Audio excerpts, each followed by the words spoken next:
అందరికీ నమస్కారం. ఈరోజు మీ అందరికీ నేను వినిపించబోయే కథ అగుపడని దోపిడీ. రచయిత నంబూరి పరిపూర్ణ గారు. ఇక కథలోకి వెళితే, శారదమ్మ సుందర్రావు దంపతులు 3 ఏళ్ల కిందటే రిటైర్ అయ్యారు. ఈ మధ్యనే షష్ఠి పూర్తి కూడా చేసుకొని 70వ పడిలోకి అడుగుపెట్టారు. అందరూ ఉద్యోగుల్లానే అటు ఆఫీస్ రాజకీయాల్ని, ఇటు సంసార సమస్యల్ని సమర్థంగా ఎదుర్కొని నలుగురిలో పేరు తెచ్చుకొని నిలబడ్డారు. చెప్పుకోదగ్గ మరో విశేషమేమిటంటే, బిడ్డల 5గురిని అతి శ్రద్ధగా చదివించి ఉన్నత స్థితికి తేవడం. పెద్ద కొడుకు ఇంజనీరై ఎయిర్ ఫోర్స్లో మంచి హోదాలో ఉన్నాడు. రెండో కొడుకు అగ్రికల్చరల్ ఎంఎస్సి చేసి జిల్లా స్థాయి డిప్యూటీ డైరెక్టర్ అయ్యాడు. మూడోవాడు కడసారపు వాడు అయిన చిన్న కొడుకు మెడిసిన్ ఆఖరి సంవత్సరంలో ఉన్నాడు. మగపిల్లల మధ్యలో కలిగిన 2 ఆడపిల్లలు గ్రాడ్యుయేట్లైన వెంటనే మంచి సంబంధాలు కలిసొచ్చేసరికి పై చదువుల గురించిన ఆలోచనలకు స్వస్తి చెప్పి పెళ్లిళ్ళు జరిపించేసి నిశ్చింతపడ్డారు. మంచి చదువులు హోదాలు ఉన్న మగపిల్లలిద్దరినీ ఆడపిల్లల తండ్రులు ఆత్రంగా ఎగరేసుకుపోవడంతో మంచి చదువులు అంతస్తులు గల అమ్మాయిలే భార్యలయ్యారు. పెళ్లిళ్ళవగానే భార్యలతో తమ తమ ఉద్యోగ స్థలాలకు ఎగిరిపోయారు మగపిల్లలు. 2 అల్లుళ్ళ ఉద్యోగాలు ఇదే నగరంలో అవడం వల్ల ఆడపిల్లలు సమీపంలోని వేరే కాలనీల్లో కాపురాలుంటున్నారు. శారదమ్మ మొదట్నుంచి ఎంతో దూరదృష్టి గల మనిషి. అంతమంది పిల్లలున్న సంసారంలో కూడా ఎలాగో ఒకలాగా కష్టపడి నెల నెల కొంత సొమ్ము పొదుపు చేస్తూ ఉండేది.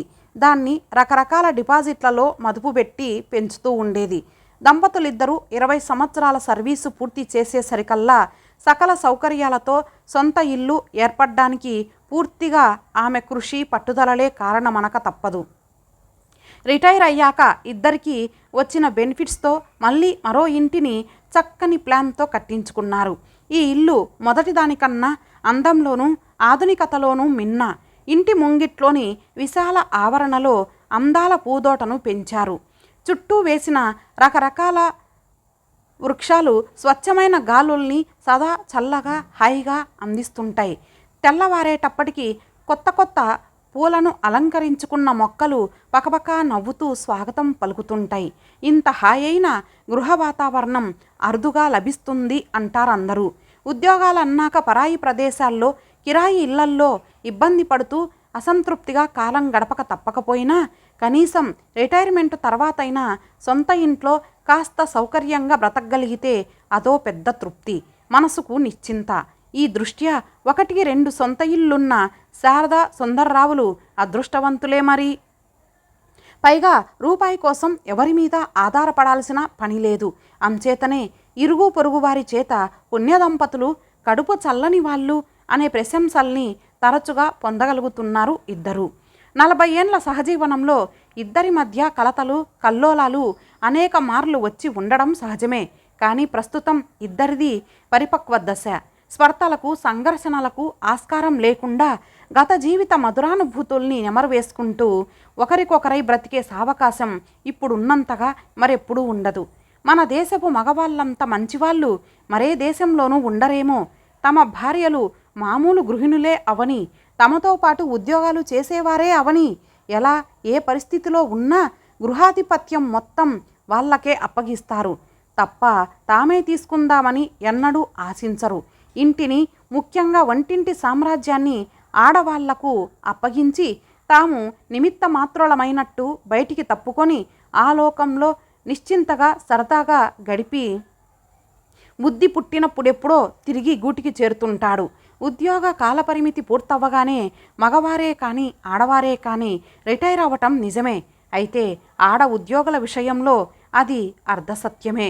రిటైర్ అయిన మగాళ్ళు ఏ పని లేక ఏమీ తోచక ఒడ్డున పడ్డ చేపల్లా కొట్టుకోవటం ఎంత నిజమో, రిటైర్ అయిన ఆడవాళ్ళు పూర్వం కన్నా 10 చాకిరీతో సతమతమవ్వడం అంతే నిజం.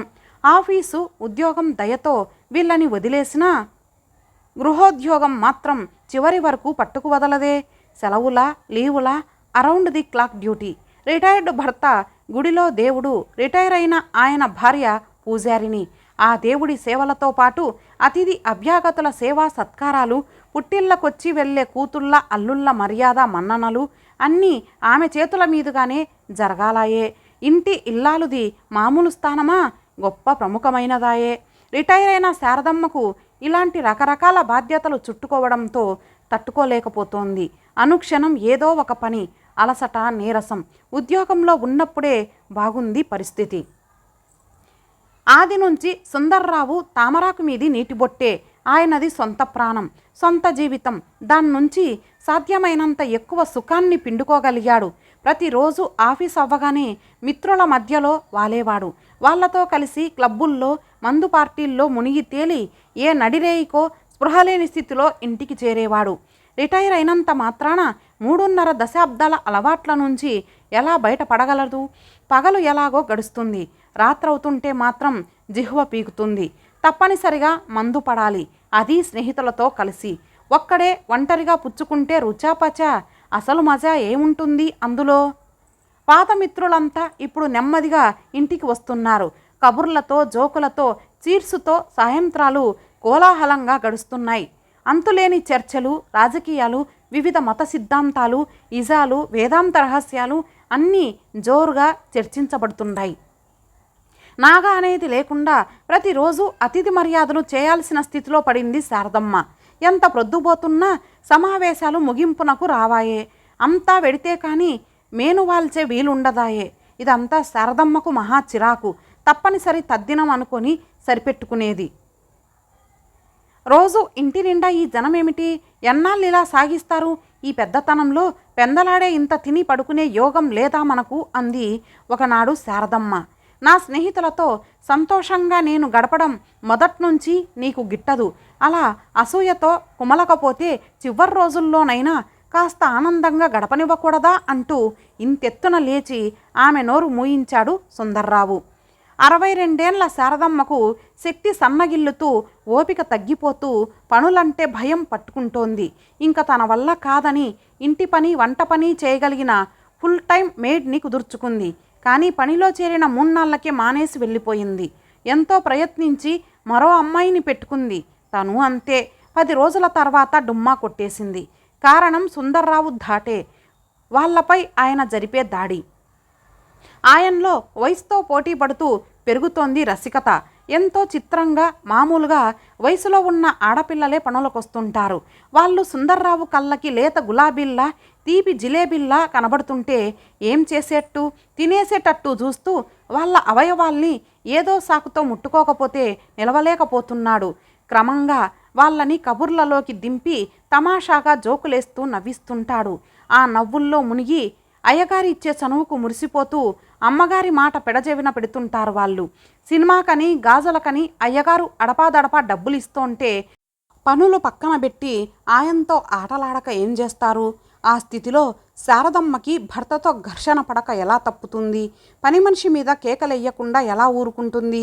పర్యవసానం పని మనిషి ఉన్నపలంగా వెళ్ళిపోవడం, శారదమ్మకు చాకిరీ అంతా మళ్ళీ నెత్తిన పడడం. ఈసారి ఓ 12 ఏళ్ల పిల్లని తెచ్చింది. చిన్నపిల్ల కాబట్టి గొడవలుండవనుకొని ఇంట్లో పెట్టుకుంది శారదమ్మ. ఈ పనిపిల్ల మల్లమ్మ చురుకైంది, ఒద్దికైందీను. అమ్మగారు నేర్పిస్తున్న పనులన్నీ చకచకా నేర్చేసుకొని ఎంతో ఆసరాగా ఉంటోంది. సుందర్రావు మల్లమ్మను మాటిమాటికి పిలుస్తూ ఏవేవో పనులు పురమాయించసాగారు. ఆయన చెప్పినట్టుగా రోజు డ్రాయింగ్ రూమ్లో సోఫాల్ని, కుర్చీల్ని శుభ్రంగా దులిపి చక్కగా సర్దుతోంది.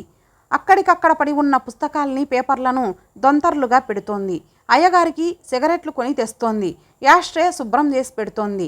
చెప్పి చెప్పగానే ఎంచక్క ఎంత చకచకా పనులు చేస్తావే మళ్ళీ అంటూ పిర్రల మీద మురిపెంగా చరిచి నవ్వుతుంటాడాయన. అప్పుడే పిల్ల ఎంత ఇబ్బంది పడుతుందో. ఆయన భుజాల్ని తడుముతున్నప్పుడు గొంగలి పురుగు పాకుతున్నట్టు ఎంత అసహ్యం. ఎలాగైనా అమ్మగారికి చెప్పేయాలి. కానీ ఎప్పటికప్పుడు ఏదో భయం, ఏదో బిడియం వెనక్కి లాగుతోంది. మధ్యాహ్నం భోజనాలు అయ్యాక ముందు గదిలో అల్మారాలు తుడిచి కొత్త కాగితాలు వేస్తోంది మల్లమ్మ. సుందర్రావు పిల్లిలా వచ్చి, ఏమే అమ్మాయి, ఒకటి అడుగుతా చెబుతావా? నిజం చెప్పాలి మరి, నువ్వు పెద్ద మనిషివై ఎన్నాళ్ళయ్యింది అని ప్రశ్నించాడు. పిల్ల సిగ్గుతో ముడుచుకుపోయింది. ఏం చెప్పకుండా బిక్కుబిక్కుమంటూ చూసింది. మళ్ళీ మళ్ళీ అదే ప్రశ్న ముసలాయన నుంచి. మల్లమ్మ ఎలాగో గొంతు పెగల్చుకొని, అస్సలు అవ్వలేదండయ్య గారు అంది. భయం లేదు, నిజం చెప్పు, ఏమీ దాయకు, నిజం చెబితే కొత్తలంగా ఓని చక్కంది కొనిస్తాను అంటూ దగ్గరగా వచ్చి ముద్దు పెట్టుకోబోయాడు. పిల్ల విపరీతంగా బెదిరిపోయి గదిలోంచి చెంగున బయటపడి వంటింటి వైపు పరుగుపెట్టింది. ఆ రోజు మొదలు అయ్యగారు ఇటు పిలుస్తే అటువైపుకి వెళ్ళిపోతోంది.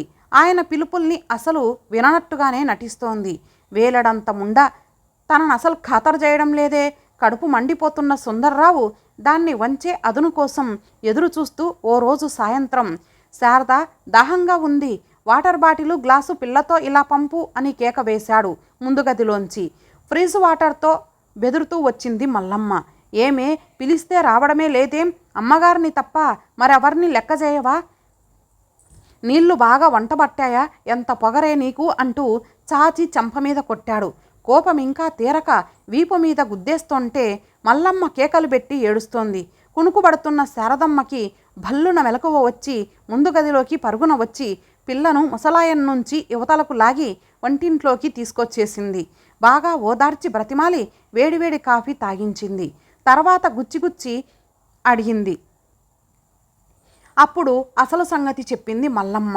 అమ్మా, అయ్యగారంటే నాకెంతో భయం, ఇక్కడుండలేను, ఇప్పుడే నేను వెళ్ళిపోతాను, మా అమ్మకాడికి పంపించేయండమ్మా అంది వెక్కిళ్ళు పెడుతూ పిల్ల.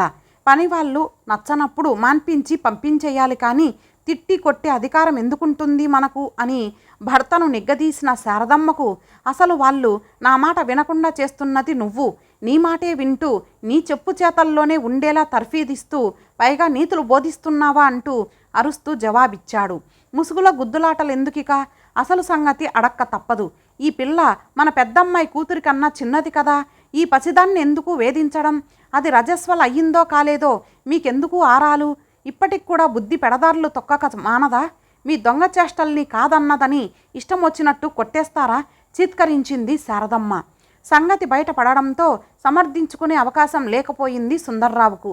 దాంతో బూతులు మొదలుపెట్టి, ఏమిటి ఇష్టం వచ్చినట్టు పేలుతున్నావు, ఇంకో మాట రానీకు పళ్ళు రాలిపోతా ఏమనుకున్నావు అంటూ ఎగబడి వస్తున్న ఆ మనిషికి దొరకకుండా బెడ్రూంలోకి పరుగుపెట్టి తలుపు మూసుకుంది శారదమ్మ.